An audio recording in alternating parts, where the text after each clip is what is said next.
Cumprimento a igreja com a paz do Senhor.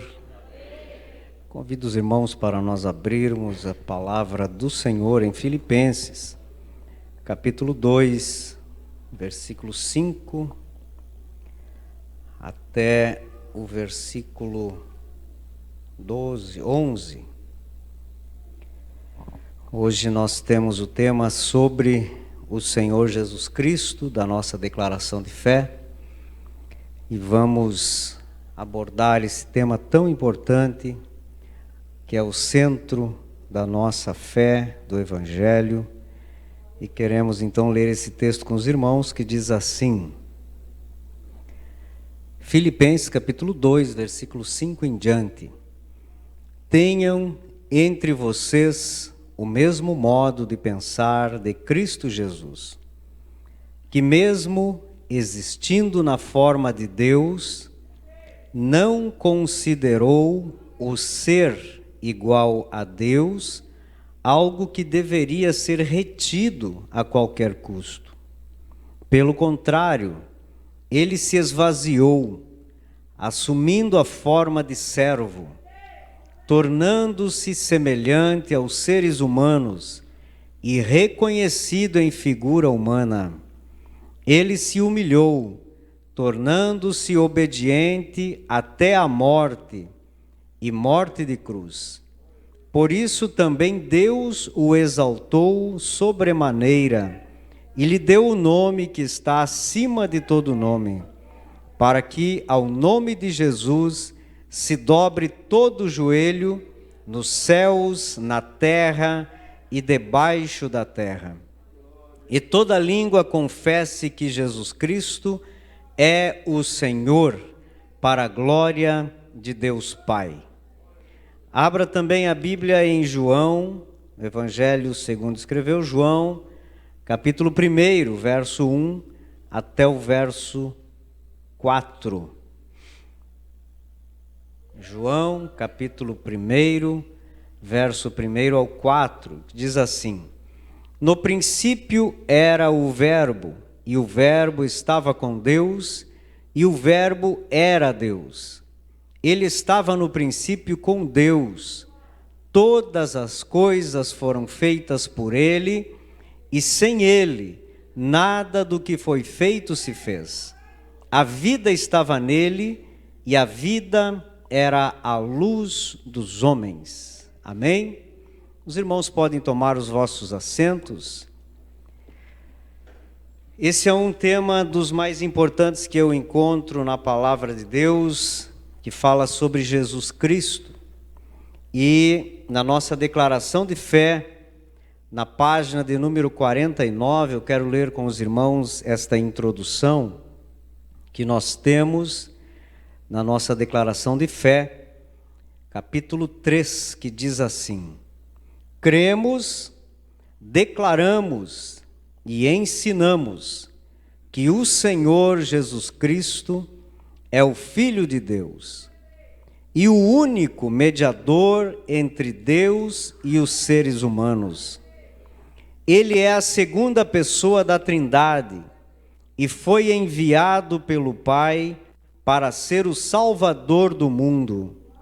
O Verbo se fez carne, possuindo então duas naturezas, a divina e a humana, intactas em uma só pessoa, verdadeiro Deus e verdadeiro homem, e dos quais é Cristo, segundo a carne, o qual é sobre todos, Deus bendito eternamente. Amém. Romanos 9:5.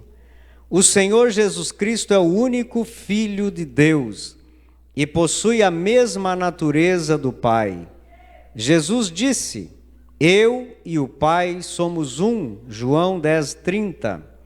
Portanto, ele é desde a eternidade. Foi concebido pelo Espírito Santo sem pecado no ventre da Virgem Maria, conforme as Escrituras Sagradas haviam anunciado de antemão pelo profeta Isaías. Nasceu e viveu sem pecado, como nós, em tudo foi tentado, mas sem pecado. Hebreus 4:15. Em obediência ao plano do Pai, morreu e ressuscitou para que o mundo fosse salvo. Jesus foi entregue nas mãos dos pecadores para ser crucificado pelos nossos pecados, mas ressuscitou corporalmente entre os mortos ao terceiro dia e ascendeu ao céu, onde está à direita do Pai, e de onde intercede por nós e voltará para buscar a sua igreja. Amém? Queridos irmãos, Jesus é aquele que deu a sua vida por nós, pelos nossos pecados, assumiu o nosso lugar, e estudar sobre Jesus Cristo é um tema que é profundo e muito difícil nós nos aprofundarmos a ponto de sabermos tudo sobre Jesus Cristo. Mas João capítulo 1 e o verso 1 que nós lemos diz que o Verbo era Deus. Isto fala que Jesus é Deus. Em Colossenses capítulo 2 e o verso 9 diz que porque nele habita corporalmente toda a plenitude da divindade. Nisso nós vemos que Jesus Cristo tinha em si todos os atributos da divindade. Quando Jesus veio à terra, ele se esvaziou, ele diminuiu, vamos dizer, a potência de Deus na sua vida. Mas a essência estava ali. Nada foi perdido. Muitos não aceitaram a divindade de Jesus, porque quando viveu entre os homens na terra, ele não tinha uma aparência esperada por aqueles que viviam naquela época. Conforme a visão cultural daquele povo, um Deus era alguém invisível, que poderia ser até feito de madeira, um protótipo, uma representação de um Deus, mas que era impossível ter acesso a esse Deus. E quando Jesus veio dizendo que era filho de Deus, os homens o crucificaram. Jesus é Deus, eternamente Deus, mas ele voluntariamente se sujeitou à vontade do Pai para salvar nós, a humanidade, o mundo perdido. Ele se sujeitou a esta vontade divina que Deus, na sua onisciência, já tinha de antemão, antes da fundação do mundo, programado, projetado, algo para salvar a humanidade. E Jesus se colocou à sua disposição. Se nós pudéssemos entender de uma forma mais entendível para nós humanos, eu creio que Deus, programando esse plano de salvação, Jesus disse: pode deixar para mim que eu vou, eu me submeto, porque Ele ama a cada um de nós. O amor de Deus é tão grande que, de uma forma simples, Ele se entregou para que nós alcançássemos a salvação através dele. Deus não é criado por alguém. E como Jesus é Deus, Ele também não foi criado por Deus Pai, porque Ele é parte da Trindade Divina. Ele não passou a existir a partir da sua concepção no ventre de Maria, porque um filho se nos deu. Isso quer dizer, o Filho de Deus foi dado. Ele não nasceu naquele momento, mas Ele é autoexistente como o Pai e o Espírito Santo.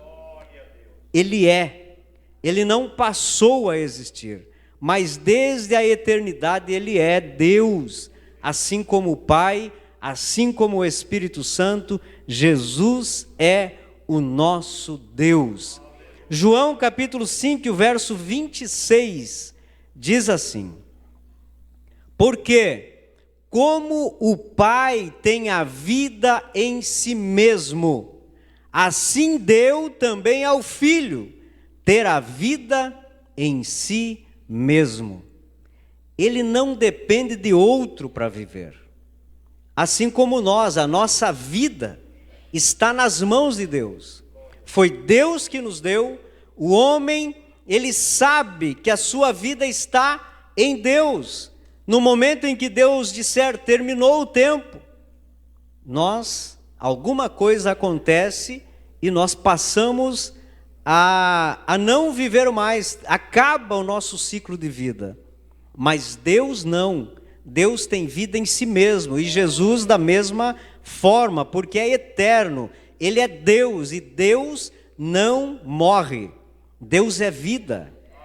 Ele também é onipotente, Ele tem poder, Ele tem, assim como Deus, em Apocalipse capítulo 1 e verso 8, Ele diz: eu sou o alfa e o ômega, o princípio e o fim, diz o Senhor, que é, e que era, e que há de vir, o Todo-Poderoso. Aqui está a onipotência de Deus, a consumação de suas promessas, para muitos, impossível, mas já está registrado que há de vir, cumprir com a sua palavra de levar a igreja para si. Poder para isso não lhe falta, porque Ele é onipotente. Se todas as coisas foram criadas por Ele, e tudo que foi criado é para a glória dEle, por que deixaria de cumprir as promessas que estão para acontecer? Porque Deus é poderoso, e nós sabemos disso, e nós aguardamos, ansiosos, esperançosos, que Deus enviará o seu Filho, Jesus Cristo, para levar a igreja para os céus. Quanto poder nós poderíamos imaginar que Jesus precisa ter para recolher todos os crentes da terra e levar aos céus? Ele tem poder para isso, não lhe falta poder, podemos dizer, tem poder de sobra, porque Ele pode todas as coisas, Ele é onipotente. Mas também, como Deus, Ele é onipresente, porque aonde estiverem 2 ou 3 reunidos em meu nome, aí eu estou no meio deles. Se aqui tem 2, lá em outro bairro tem mais 3, em outro estado tem mais 10, em outro país tem mais 100, Ele está entre todos, porque Ele é onisciente. Aonde eu estiver adorando o seu nome, Ele está junto conosco, recebendo a nossa adoração, intercedendo por nós diante de Deus, porque Ele é onipresente, está em todos os lugares. Mas Ele também é onisciente, Ele sabe todas as coisas. Em João 16:30, nós lemos: agora conhecemos que sabes tudo. Se eu tentar ocultar, Ele sabe. Se eu falar só para o meu irmão, só para minha esposa, só para o meu filho e dizer, não conta para mais ninguém, Ele sabe. Mas se eu quiser omitir para todos os seres humanos e manter só no meu coração, só no meu pensamento, Ele também sabe. Ele sabe todas as coisas. Por isso nada está oculto aos olhos de Deus. Jesus Cristo, na sua onisciência, Ele conhece o coração do pecador. Ele conhece o coração do ser humano. Ele conhece o coração do crente. Mesmo que nós tenhamos a capacidade de enganar alguém, ou enganar muitos, Jesus conhece a intenção mais profunda do coração humano. Por isso nada podemos esconder daquele que tudo sabe, aquele que reina, é todo poderoso e está aqui para ver as nossas, a receber a nossa adoração, ver o que está no nosso coração e ouvir o que estamos dizendo nesta noite para a glorificação do nosso Deus. Mas Ele também é divino, Jesus é um ser divino. Mesmo que Ele tenha nascido de mulher, mesmo que tenha vivido na Palestina, tenha caminhado, Ele é divino. As suas obras revelam a sua divindade. Quando nós lemos, irmãos, os evangelhos, nós vemos que Cristo tinha algo diferente, que os homens olhavam e enxergavam nele algo que não encontrava-se nos sacerdotes, nos profetas, nos escribas, ou qualquer homem que tentasse viver uma vida nas mãos, na presença de Deus. Jesus era diferente, porque Ele é divino. Ele tinha, quando esteve na terra, um contato direto com o Pai, porque a essência é a mesma. Eles não estavam separados por tempo nem por lugar, muito menos porque Deus estava no céu e Jesus estava na terra. Isso não separa, porque são a mesma pessoa da Trindade, e Ele é divino. Então nenhum ser humano fez as obras que Jesus realizou na terra durante os 3 anos que Ele esteve aqui. Ele realiza ainda por nós, e realizará todas as coisas que estão registradas na Bíblia Sagrada, e estão para acontecer, porque só um ser divino tem poder para cumprir tudo o que a Bíblia nos apresenta para o futuro. Mas além dele ser divino, quando ele esteve na terra, ele também era um ser humano, assim como eu e como você. A Bíblia fala e registra situações que provam tanto a sua divindade quanto a sua humanidade. E quando nós lemos a palavra de Deus, nós vemos que há textos bíblicos que Jesus fala como homem, mas há textos bíblicos que Jesus fala como Deus, porque Ele é 100% Deus, e Ele foi 100% homem quando palmilhou as terras poeirentas da Palestina. Em 1 João capítulo 4, verso 3, diz assim: e todo o espírito humano, que confessa que Jesus não veio em carne, que Jesus não era humano, que não foi encarnado, não é de Deus. Então, aqui nós precisamos entender, nós precisamos crer que Jesus foi um ser humano. Ele era 100% homem. João defende tanto a sua divindade, em João 1:1, como nós lemos, e era o verbo, quanto a sua humanidade com esse texto que lemos, nos provando a divindade e a humanidade de Jesus. E as características humanas que nós podemos ver neste Jesus Cristo, que nós cremos, nós podemos ver que ele nasceu de mulher, parto natural, como qualquer um de nós nascemos, apesar de a sua concepção ser através do Espírito Santo. Ele teve uma mãe humana, ele recebeu carinho como nós recebemos, ele foi amamentado, ele foi cuidado pela sua mãe, ele teve irmãos e irmãs do mesmo ventre. O relato da sua infância e o seu desenvolvimento como um ser humano está registrado, que ele crescia em estatura e também em conhecimento. Ele viveu como ser humano na sua vida adulta. Ele caminhou, ele teve sono, ele teve fome, ele se cansou, ele teve sede, mas ele chorou. Ele sentiu tristeza diante do túmulo de Lázaro, ele chorou. Também sentiu angústias. Tudo o que nós vivemos, o que nós sentimos, Jesus também passou por estas situações. Os causadores dos açoites da crucificação e José de Arimateia, que o sepultou, não colocaram dúvidas quanto à sua humanidade. O seu corpo era como o nosso. Quando foi açoitado, verteu sangue. Quando ele foi pregado, ele sentiu dores. E, de qualquer forma, José de Arimateia teria visto se aquele corpo que ele sepultou no seu túmulo não fosse um corpo humano como o nosso. Então Jesus, ele foi um ser humano aqui na terra.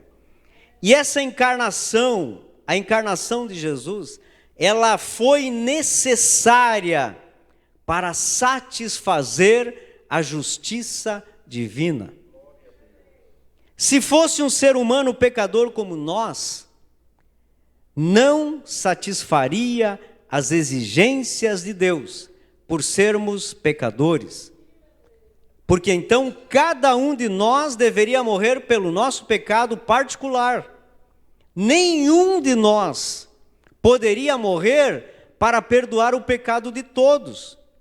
Nem que fosse uma parte ou da nossa família, nós não teríamos condições de assumir esta responsabilidade. Porque Deus, na sua santidade, exigiu alguém puro, santo, imaculado, sem pecado. E este ser humano foi Jesus Cristo quando andou aqui. Porque o pecado entrou no mundo e também entrou na humanidade através de um homem, Adão. E teria de ser vencido também por um homem, Jesus Cristo, o único que pôde assumir o nosso lugar e a nossa culpa. Se não aceitarmos a humanidade de Jesus, que há muitas heresias, principalmente do passado, que não aceitavam a humanidade de Jesus. Paulo, João, Pedro escreveram contra estes homens, principalmente os gnósticos, que entenderam que o Espírito entrou em Jesus quando ele foi batizado nas águas, veio de forma de uma pomba e entrou nele. E antes da crucificação, esse Espírito divino saiu do corpo de Jesus. Mas isso é uma mentira do inimigo para tentar nos desvirtuar da nossa fé em Jesus Cristo. Mas ele era homem, mas era Deus. E este homem foi entregue na cruz do Calvário para levar os nossos pecados.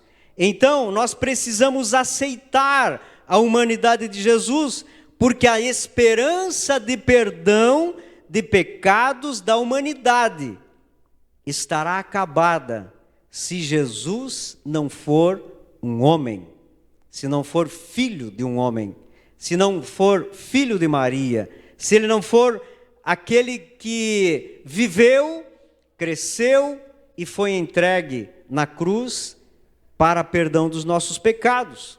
A humanidade de Jesus também serviu para experimentar e participar das fraquezas humanas, para conhecer a condição humana, para saber as dificuldades que eu e você temos de sermos cada dia mais santos, de não aceitar o pecado, de vencer a tentação. Jesus passou por todas estas coisas, para que a sua misericórdia fosse real nas nossas vidas. Porque se ele não entender como o ser humano sofre, batalha, tem os nossos desafios diários para servir a Deus, como ele iria interceder por nós diante do Pai. Então, ele participou das fraquezas humanas, nas áreas físicas e morais, ele não pecou. Porém, moralmente e espiritualmente, ele se manteve em um nível superior a nós, porque ele não pecou na sua moralidade e não diminuiu a sua espiritualidade, mas permaneceu no alto nível impossível para o ser humano. Mesmo que nós nos santifiquemos todos os dias, possamos vencer o pecado, ou talvez nos isolarmos em um lugar aonde não teremos a tentação, mas a nossa mente ainda continuará corrompida. E para vencermos isso, só quando teremos um corpo glorificado, assim como Jesus tem. O seu ministério terreno, irmãos, ele tinha um propósito de vir à terra, por tudo isso que eu já comentei com os irmãos, mas o seu propósito primário foi a redenção de todos os pecadores. A graça de Deus, o sacrifício de Jesus, ele tem poder para perdoar os pecados de todos. Aqueles que já partiram, ou aqueles que partirão e não aceitaram Jesus Cristo como Salvador, desperdiçam a graça salvadora de Jesus Cristo, porque ele veio com esse objetivo, de salvar a todos. Para isso, Jesus usou a trilogia: ensinar, pregar e curar. Através desses três objetivos, dessas três formas de agir, ele veio para libertar e redimir toda a humanidade. Em Mateus capítulo 4 e o verso 23, nós lemos o seguinte: e percorria Jesus toda a Galileia, primeiro, ensinando nas sinagogas. Ensinar é um dever do pastor, dos obreiros, de todo líder de congregação, ensinar, para que a palavra do Senhor atinja os corações, e através do ensino venham viver aquilo que a Bíblia nos ensina, e também pregando o evangelho do reino. Também precisamos pregar, cumprir o ide de Jesus, para que o evangelho do reino seja alcançado, ou alcance pessoas que ainda não entregaram as suas vidas a Cristo, e curando todas as enfermidades e moléstias entre o povo. Eram estas três formas que Jesus usava para expandir o reino de Deus. Desta forma, redimir aqueles que aceitavam esta palavra. No seu ministério, Jesus teve o auxílio do Espírito Santo para cumprir com este propósito que o Pai lhe havia enviado enquanto estivesse na terra. Em Lucas capítulo 4, verso 18, nós lemos: o Espírito do Senhor é sobre mim. Talvez nós possamos nos questionar, ou questionar a Bíblia, por que Jesus precisou do Espírito Santo, se ele é Deus? Não seria mais um Deus em um só? Podemos entender de várias formas, mas o Espírito Santo era aquele que lhe dava forças, porque ele se cansou, ele se entristeceu, ele chorou, ele falou a Deus: Pai, se possível, passa de mim esse cálice.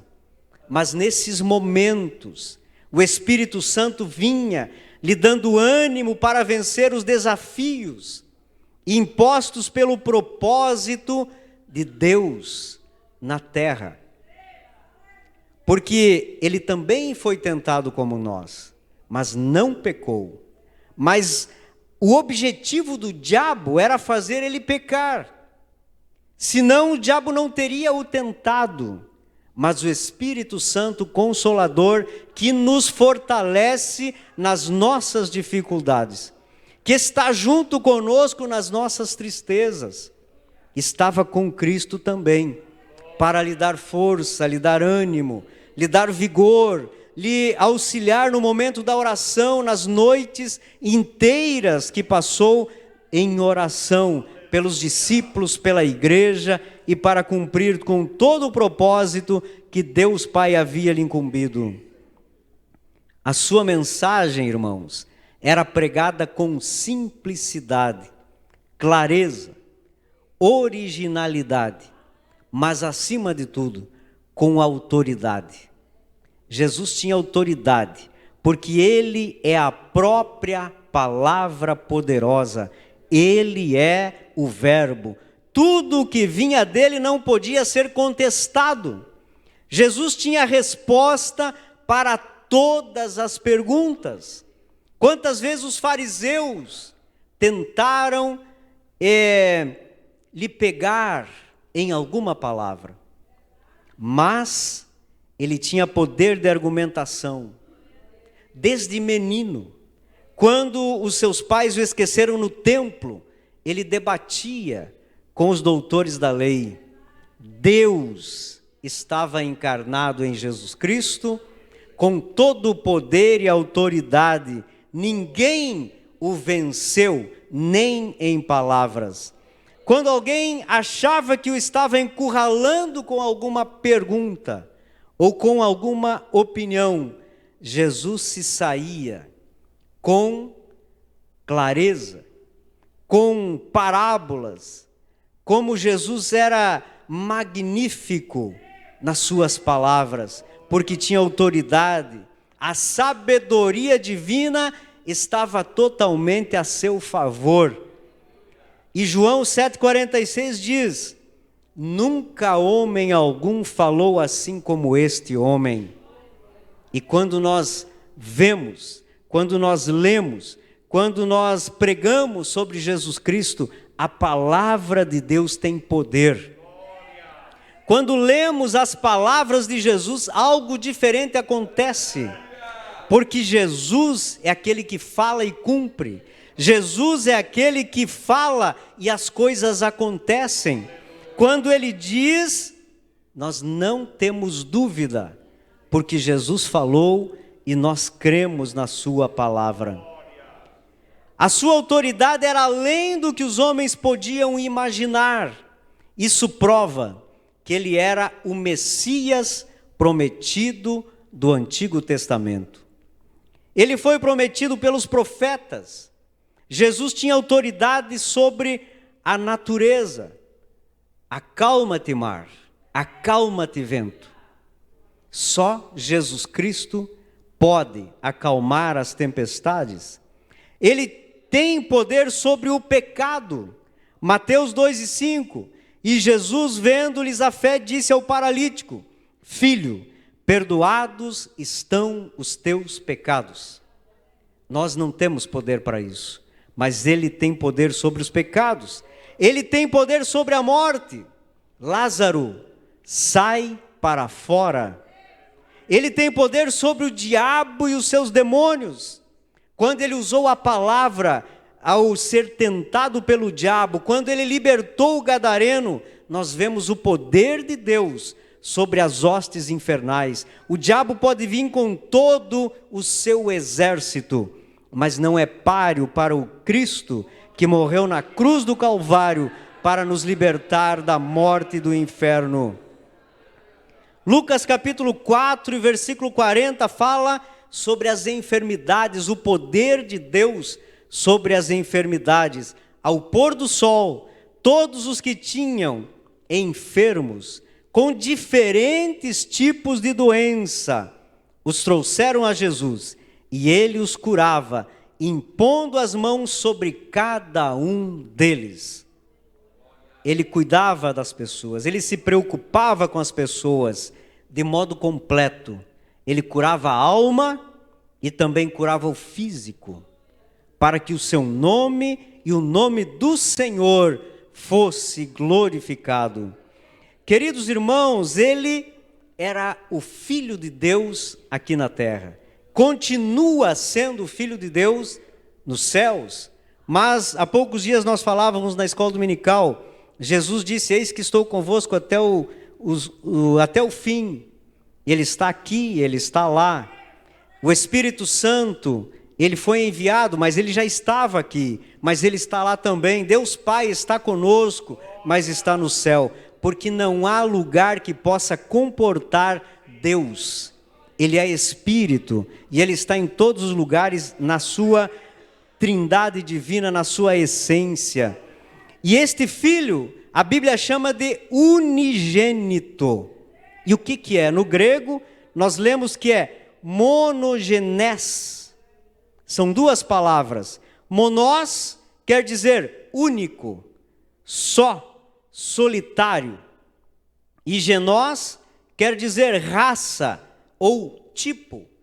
Portanto, entende-se que essa palavra significa único de sua espécie, único do seu tipo. Não há outro aonde nós possamos dizer, por esse posso chegar aos céus. Ele é o único.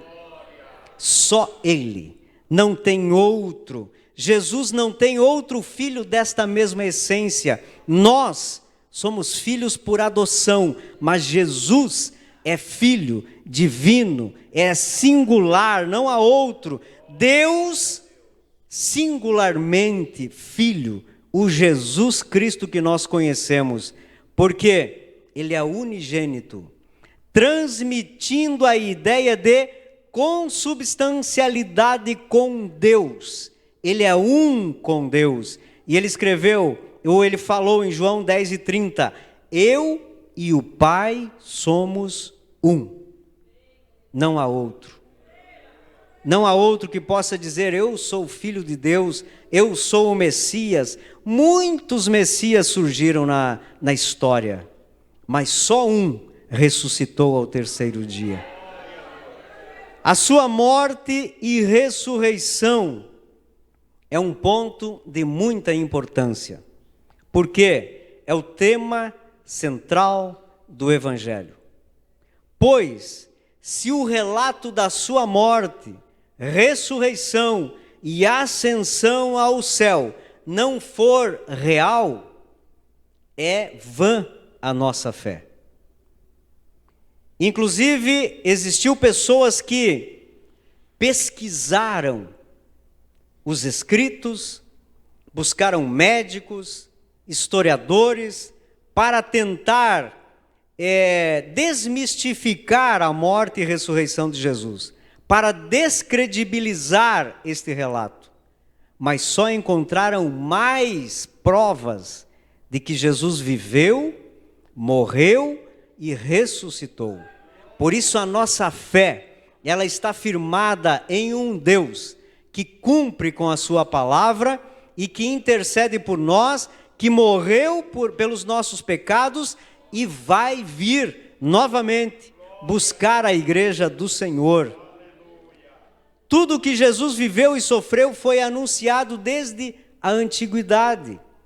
As figuras de linguagem usadas nos livros históricos, na lei de Moisés ou nas profecias, indicam que ele passaria por tudo o que foi cumprido. Jesus se entregou em sacrifício, e o sacrifício que ele se entregou foi aceito pelo Pai. Em tuas mãos, ó Pai, eu entrego o meu espírito. Ele estava em conexão com Deus, e Deus aceitou. E quando Jesus expirou na cruz, aqui está a prova que nós precisamos saber e merecemos saber, porque a nossa fé está firmada nele. A terra tremeu, o sol escureceu, os túmulos se abriram, o véu do templo se rasgou, tudo para provar a sua divindade e que Deus estava aceitando o seu sacrifício, abrindo a porta para mim e para você ter comunhão, acesso direto ao Pai Celestial. Depois de 3 dias, ele ressuscitou. O túmulo não pôde conter aquele corpo glorificado de Jesus. A pedra que impedia o acesso foi removida. Foi vitória esmagadora sobre o diabo. Ele achou que havia vencido Jesus. Mas Jesus é aquele que recebeu o poder nos céus, na terra e debaixo da terra. Não há um ser que possa enfrentar Cristo e sair vitorioso. Esse é o Deus que você serve. Esse é o Cristo que morreu no teu lugar. A tua vitória, a minha vitória, a nossa vitória está firmada nele. E ele não perde batalhas. Lucas capítulo 24 e o verso 51 diz assim: e aconteceu que abençoando-os ele, se apartou deles e foi elevado ao céu. Porque ele está vivo, está no céu à direita de Deus e intercede por nós, aguardando o momento da igreja estar pronta, preparada, santificada, a noiva do Cordeiro, ataviada, para ele vir buscar a sua noiva. Na terra, irmãos, ele também exerceu o tríplice ofício de profeta, porque ele se revelou à humanidade, de sacerdote, porque ele reconciliou a humanidade com Deus, e também de rei, porque ele domina sobre todas as coisas. Estes eram os 3 ofícios mais importantes no contexto de Israel, e ele veio cumprindo, suprindo toda a necessidade. Ele veio ocupando todos os lugares para não deixar dúvidas, mas o coração duro do homem não aceitou o Cristo, o Messias enviado por Deus. O profeta, ele fala em nome de Deus, e Jesus se considerava profeta, e os seus feitos registrados revelam que ele realmente era um profeta de Deus. Atos 3:22 diz assim: porque Moisés disse, Lucas estava lembrando o que estava escrito: o Senhor, vosso Deus, levantará dentre vossos irmãos um profeta semelhante a mim. E Moisés estava se referindo ao Messias, Jesus Cristo, porque ele era um profeta. Também sacerdote. O sacerdote é o mediador entre Deus e o povo de Israel. Na nova aliança, Jesus assumiu esse papel como sacerdote, mas não apenas para o povo, não resumidamente, mas para toda a humanidade. Na nova aliança, ele é o único mediador entre Deus e os homens. Jesus Cristo, homem, 1 Timóteo 2:5. Porém, o seu sacerdócio é em outro nível, é superior ao sacerdócio araônico. Em Hebreus 8:6 está escrito: mas agora alcançou ele ministério tanto mais excelente, quanto é mediador de um melhor concerto. Mas ele também é rei. Apocalipse 19:16. E na veste e na sua coxa tem escrito este nome: Rei dos Reis e Senhor dos Senhores. Muitos reis nasceram, viveram, deixaram o seu nome na história, mas morreram e não ressuscitaram. Poderão ressuscitar, talvez diante do trono branco. Se forem cristãos, vão se encontrar com Cristo no tribunal. Mas o Jesus Cristo, o Rei dos Reis, ele está vivo. E não só agora, mas por toda a eternidade, porque um reino que não tem fim deve ter um rei eterno, para sempre, para todos sempre. Então, queridos, esse é o Cristo que nós servimos. Às vezes nós somos forçados por nossa imaginação a olharmos, a ver aquele homem, Jesus, como se ainda estivesse naquele tempo relatado pelos evangelistas. Quando nós lemos a história de Jesus, nós somos forçados a imaginar aquele Jesus. Pobre, não tinha onde reclinar a sua cabeça, que foi traído por Judas, foi negado por Pedro, que caminhava longos trajetos a pé, que usou o barco e o jumento emprestado, porque não tinha. Mas eu quero que você abra a tua Bíblia, em Apocalipse capítulo 1, versos 12 e 18, para nós lermos. Este homem, ele tinha tanto poder, mas estava humilhado, que ao chegar diante de Pilatos, Pilatos diz para ele: não me falas a mim? Não sabes tu que tem o poder para te crucificar e tem o poder para te soltar? Mas o que Jesus respondeu? Nenhum poder terias contra mim, se de cima não te fosse dado. Ele era poderoso quando esteve aqui, mas não usou do seu poder.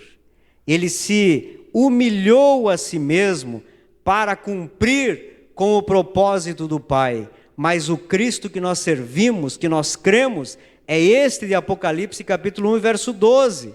Aonde está? Vamos ler esse texto, para que não haja dúvidas do poder, da autoridade, da eternidade do Cristo que nós servimos. Capítulo 1 e o verso 12. Voltei-me para ver quem falava comigo, João falando. E ao me voltar, vi 7 candelabros de ouro, e no meio dos candelabros, semelhante a um filho de homem, com vestes talares, e cingido à altura do peito com um cinto de ouro. A cabeça e os cabelos dele eram brancos como alva lã, como neve. Os olhos eram como chama de fogo. Os seus pés eram semelhantes ao bronze polido, como que refinado numa fornalha. A voz como o som de muitas águas. Na mão direita ele tinha 7 estrelas, e da sua boca saía uma espada afiada de 2 gumes. O seu rosto brilhava como o sol na sua força. Ao vê-lo, caí aos seus pés como morto. Porém, ele pôs sobre mim a mão direita, dizendo: não tenha medo, eu sou o primeiro e o último, e aquele que vive. Estive morto, mas eis que estou vivo para todo sempre, e tenho as chaves da morte e do inferno. O poder de Jesus Cristo não se encerrou quando ele ascendeu aos céus. Ele não se encerrará quando vier buscar a noiva do Cordeiro. Ele não se extinguirá após o grande trono branco. Ele continua. Ele é o alfa e o ômega, o princípio e o fim. Esteve morto, mas ressuscitou e está vivo para todo sempre. Amém? Nos coloquemos em pé. Queremos saber se tem alguém necessitado de uma oração, se tem alguém que precisa entregar a sua vida a Cristo, fazer um novo propósito com Cristo. Nós queremos orar por você nesta noite, para que esse Jesus Cristo, poderoso, Ele possa fazer milagres, possa nos ensinar, porque Ele tem poder para todas estas coisas.